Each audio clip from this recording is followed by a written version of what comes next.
tila malaki nga ang iniwang pinsala ng Mitena. Halos lahat ng mga muog tanggulan ay nawasak. Ngunit ang lahat ng ito ay sinisimulang kumpunihing muli.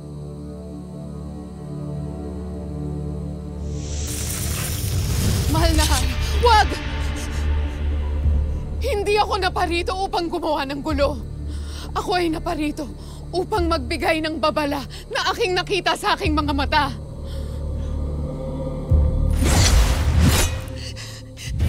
Isang nilalang na lalaki ang aking nakita na siyang magdadala ng pagkawasak muli dito sa Encantadia. Sinungaling!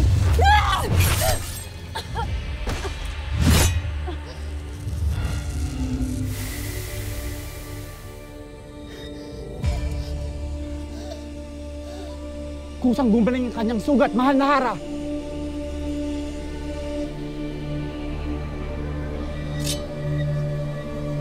Hindi ko siya kilala. Ngunit ang kanyang wangis ay tila isang halimaw.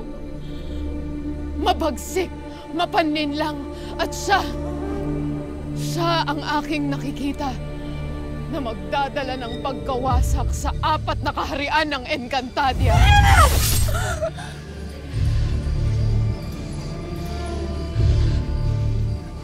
Batid ko na hindi ka naniniwala sa aking mga winika. Ngunit nagsasabi ako ng totoo. Hara ng Lireo.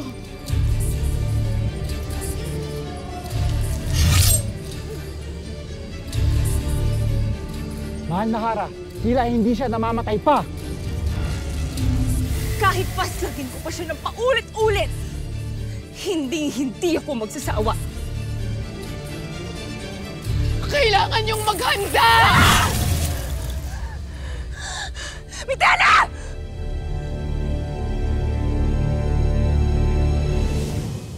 Gurna, huwag kang magsinungaling. Wala na si Pirena sa mga habang panahon.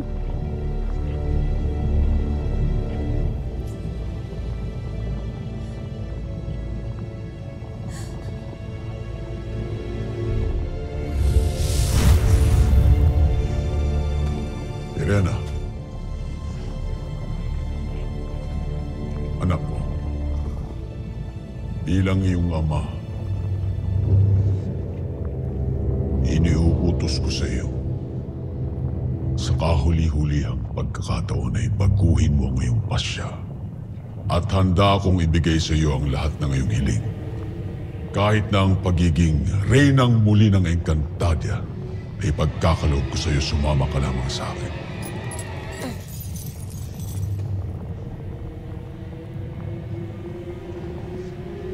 Paano mo ipagkakaloob ang hindi sa iyo? Mahihirapan ka lamang pabalikin ako sa iyong panig. Pagkat matagal na akong naliwanagan.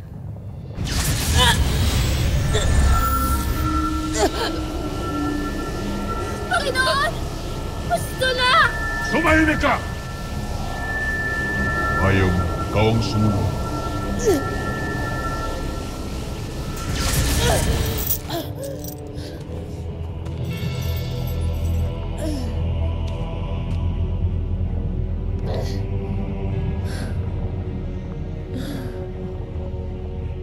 Pinagsisisihan na naging anak kita.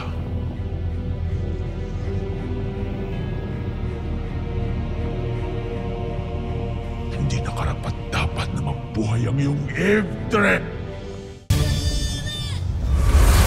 Higit kong kamumuhi ang mabuhay. Pagkat ikaw ang aking naging ama!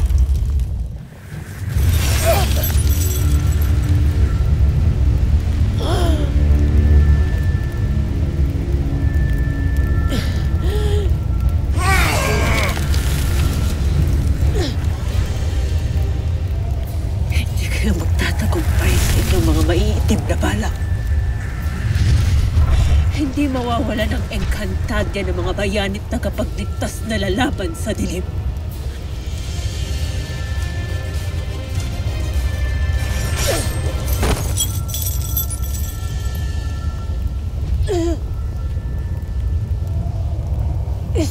pangalan na ipaglaban ka. Mahal kong Encantadia.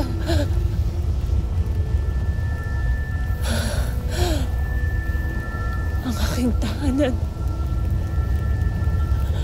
Lupaing ipinagkaloob ko ng aking buhay at pagmamahal.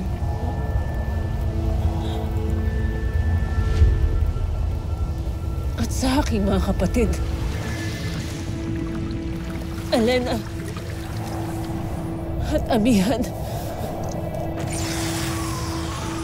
ang aking mga kasangga, Avisola Eshma, sa inyong pang-unawa at pagmamahal. Sa aking bunsong kapatid, Tanaya, ikanululungkot ko na hindi na tayo magkikita pang muli.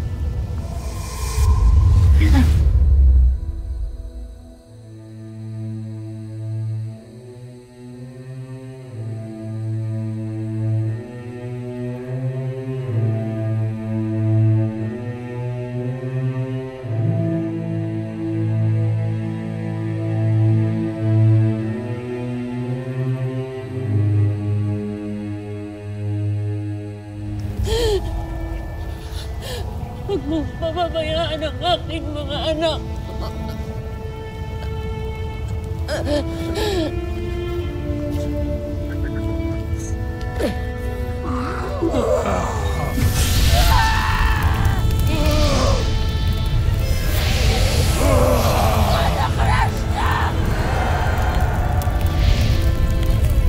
Ako ang bahala kay Mira at kay Damara.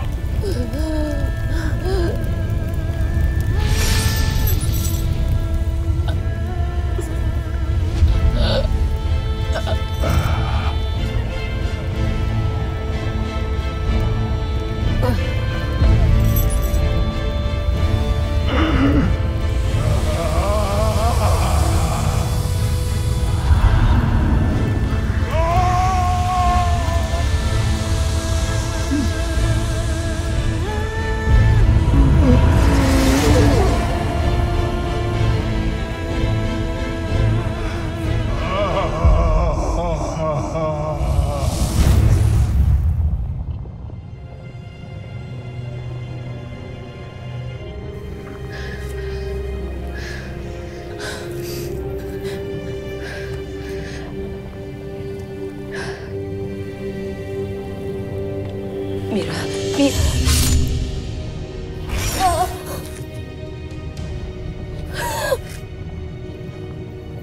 Hindi dapat siya iniwan.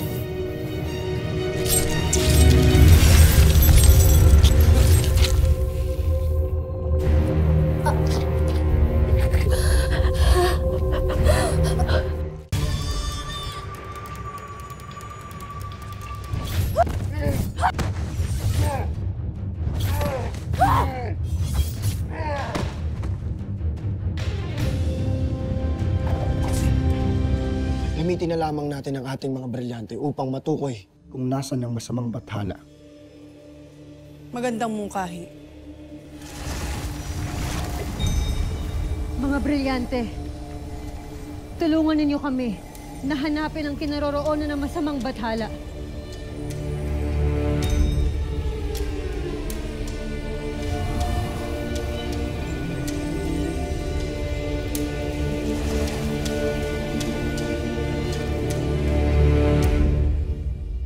Sa isang tao na may kapangyarihang galing kay Metena, malaki ang may tutulong niya sa atin. Lalo't kilala ko si Tera. Siya ang sangre na tumalo kay Metena. Na ngayon nandito na rin sa mundo ng mga tao. Kasama yung 3 niyang kagaya.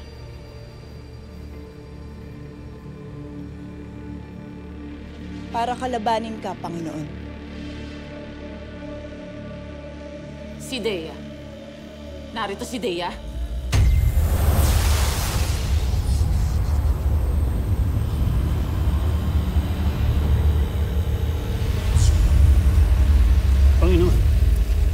Bakit?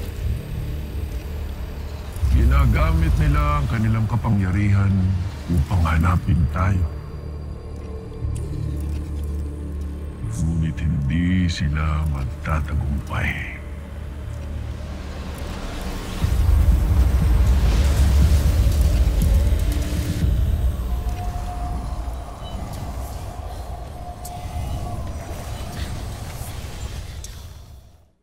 Hindi rin makita ng ating mga brilyante ang ipinahahanap natin. Mukhang mahihirapan tayo sa masamang bathala na yan.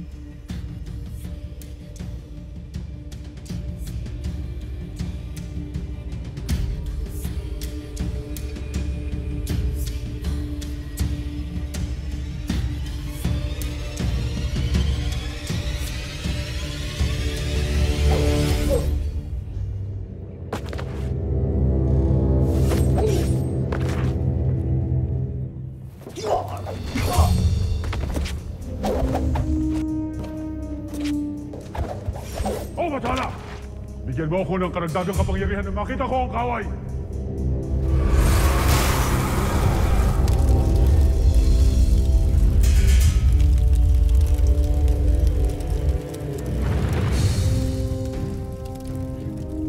Mira. Ang pinakamamahal ko at mo. Isang maligayang pagkikitang muli. Babayaran mong ginawa mo sa aking ina!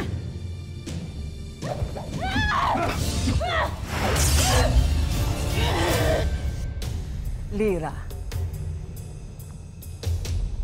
nagkita tayo muli. Warg.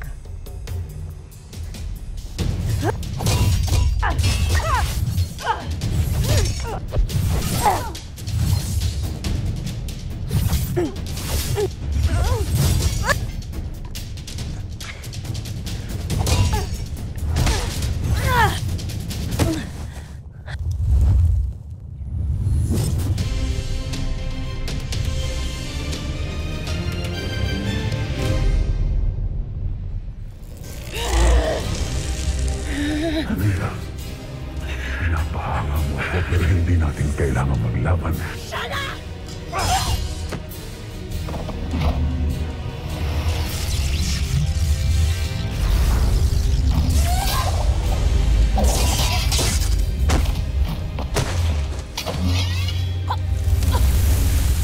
Mira, kung sasama ka sa akin, babalik ko sa iyo ang iyong buhay.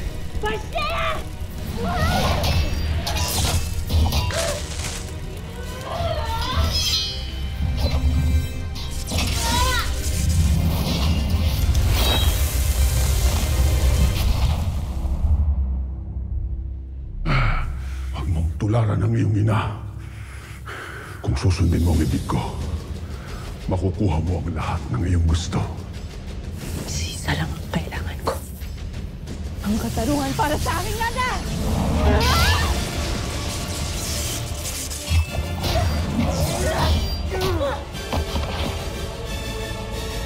Kung sa ganun, naway magtagumpay sina Adamus, Terra, Flamara at Dea sa kanilang hinahanap sa mundo ng tao. At naway magtagumpay sina Lyra at si Mira sa pagpipigil sa mga binabalak ni Hagon.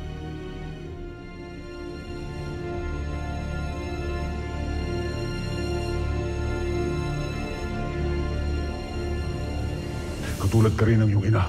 Walang utang na loob. Walang utang na loob sa dugong Haktorya na nananalaytay sa iyong mga ugat.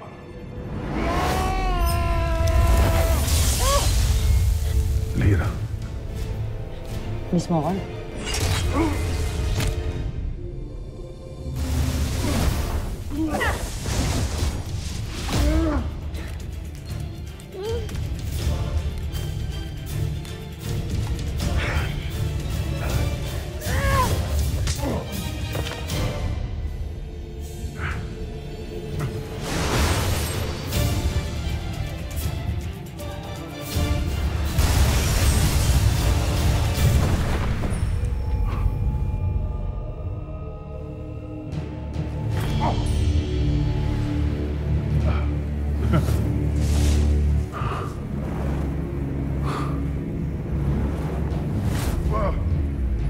nais mong tularan ng iyong ina, sige.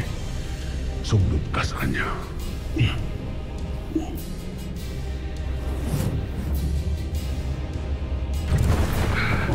Hindi. Ikaw mauna. Aking anak! Al, sumahawang panahon, Ilo.